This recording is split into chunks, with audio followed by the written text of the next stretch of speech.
আসসালামু আলাইকুম। ছোটোখাটো রাজনীতিবিদ আজকাল বিশাল পাণ্ডিত্যের অধিকার রাখে।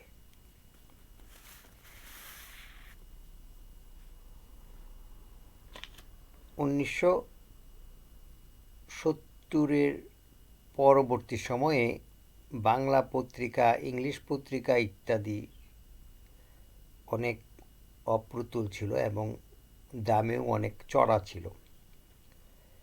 এর মাঝখানে ভারত বাংলাদেশের পত্রিকার মার্কেট ধ্বংস করার জন্য আনন্দবাজার ও দেশ পত্রিকার কিছু আনন্দলোক এই সমস্ত কিছু বই পত্রিকা বাংলাদেশে পাওয়া যেত, 72-73-ও পাওয়া যেত। এখন মোবাইল ফোনের বদৌলতে বাঙালিরা বাংলাদেশ বা ভারতীয় যারাই হোক না কেন পত্রিকার এত ধার ধারে না। কারণ মিথ্যা প্রবঞ্চনা সংবাদ দিতে দিতে মানুষকে একটা অবিশ্বাস্য একটা অধ্যায় তারা সৃষ্টি করেছিল। তার জন্য এখন মানুষ পত্রিকার ধারে কাছে যায় না। এখন মানুষ অনেক অনেক বিজ্ঞ এবং সবাই আজকাল পলিটিক্স বোঝে এবং পলিটিক্সকে সমাদর করে। ভালো পলিটিশিয়ানদের মানুষ সমাদৃত। এখানে ডক্টর ইউনূস একজন পলিটিশিয়ান, শেখ হাসিনা একজন পলিটিশিয়ান, খালেদা জিয়া একজন পলিটিশিয়ান, ফখরুল ইসলাম, আব্দুল কাদের, কাউয়া কাদের সবাই পলিটিশিয়ান। কিন্তু ফেসবুক, ইউটিউব আসাতে এদেরকে প্রকৃতভাবে সাংবাদিকরা পরিচয় করিয়ে দেয়নি, বা আমরা যারা সাধারণ মানুষ আছি তারা নিজেরাই আমরা নির্ধারণ করে নিয়েছি। যেই মূল কথায় চলে আসি যে পলিটিশিয়ান, যে বিজ্ঞ পলিটিশিয়ান হইতে গেলে এখন আর পড়াশোনা করতে হয় না, ইউনিভার্সিটিতে দৌড়াদৌড়ি করতে হয় না, বড় বড় সেমিনার সভা সমিতিতে যেতে হয় না। একটা একটা স্মার্টফোন থাকলেই যথেষ্ট।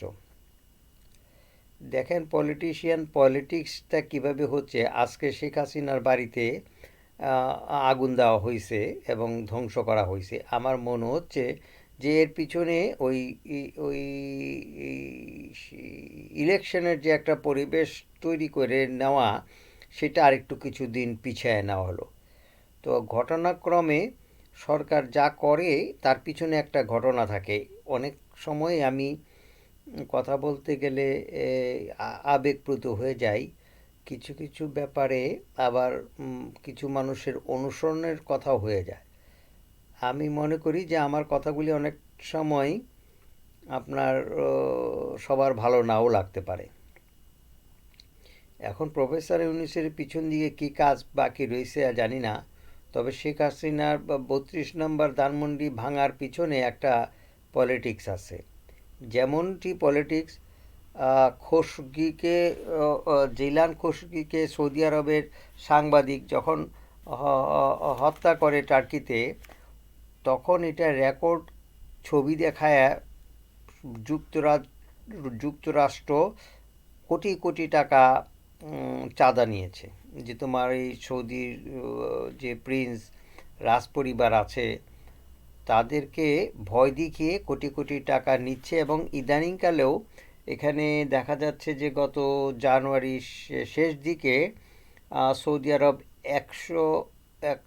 1,000 মিলিয়ন মানে 1 বিলিয়ন টাকা আমেরিকায় সে ব্যবসার জন্য নিয়োগ করবে, পুঁজি বিনিয়োগ করবে। আসলে তো এটা পুঁজি বিনিয়োগ না, এটা একটা চাঁদা। এই জনগণকে বুঝাইছে যে এটাকে বিজনেস পুঁজি বিনিয়োগ, কিন্তু আমেরিকার কাছে এটা চাঁদা হিসাবে যাবে, কারণ আমেরিকা বলছে যে খোশগির খবর আমার কাছে আছে।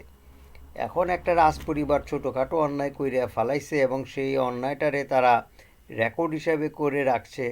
এইটা হচ্ছে গণতন্ত্রের বহিঃপ্রকাশ। এখন পৃথিবীতে গণতন্ত্র বলতে কিছুই নাই। এখানে একটা যারাই গণতন্ত্র নিয়ে কথা বলবে তাদের রেকর্ড নিয়ে এইটা একটা হুজুরতন্ত্রের পরিণত করছে।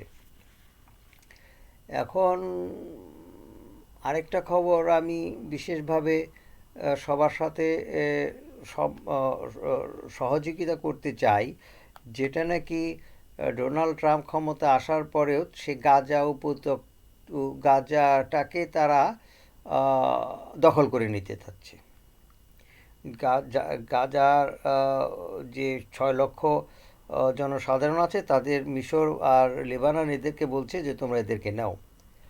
এখন যদি না নেয় তো সেটার ব্যাপারে একটা আমেরিকার পরিস্থিতি রয়েছে, তাতে সৌদি এবং অন্যান্য রাজতন্ত্র দেশগুলা এদের উপরে ডোনাল্ড ট্রাম্পের নতুন একটা পদক্ষেপ হচ্ছে।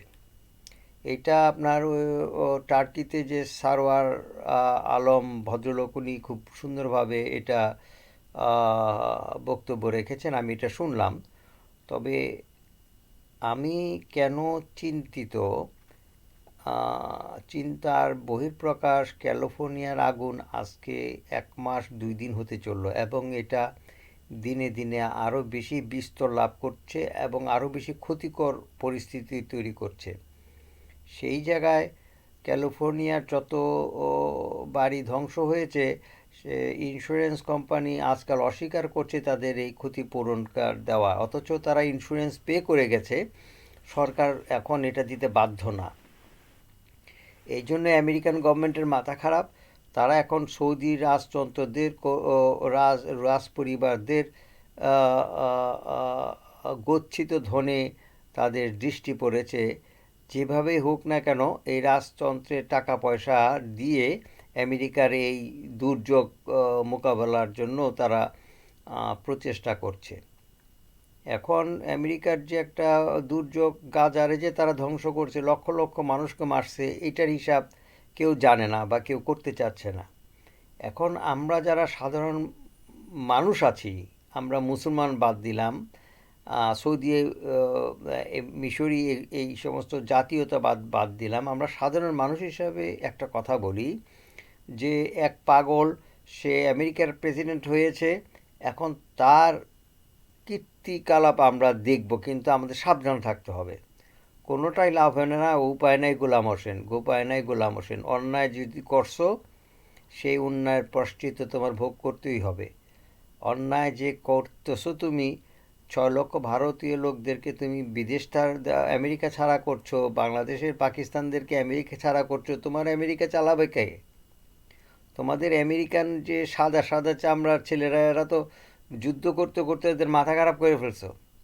সাধারণ মানুষরা তো আর আমেরিকান সাধারণ মানুষ নয়, তারা এখন বিকারগ্রস্ত, তারা এখন মানসিকতা ভোগ করতেছে। তারপরেও এই ক্যালিফোর্নিয়ার আগুনের পরে যে অবস্থা হবে, এই জনসাধারণ কি স্বাভাবিক অবস্থায় জীবনযাপন করতে পারবে? মোটেও না। সুতরাং এটা একটা পাগলের রাজ্য হয়ে দাঁড়াবে এবং এই পাগলদের কাজকাম আমরা সবাই সতর্কভাবে অবলোকন করব। এর জন্যই সবার কাছে আমার একটা আর্জি যে পলিটিক্স করতে গেলে আমাদের এখন অনেক বড় ধরনের চিন্তা করতে হবে। বাংলাদেশের পলিটিক্স এখন চলছে না, এখন আন্তর্জাতিক পলিটিক্স না করলে বাংলাদেশকে রক্ষা করা যাবে না। আমাদের এখন বিশ্ব নিয়ে চিন্তা ভাবনা করতে হবে এবং বাংলাদেশ সম্বন্ধে এমনিতেই ঠিক হয়ে যাবে। ধন্যবাদ।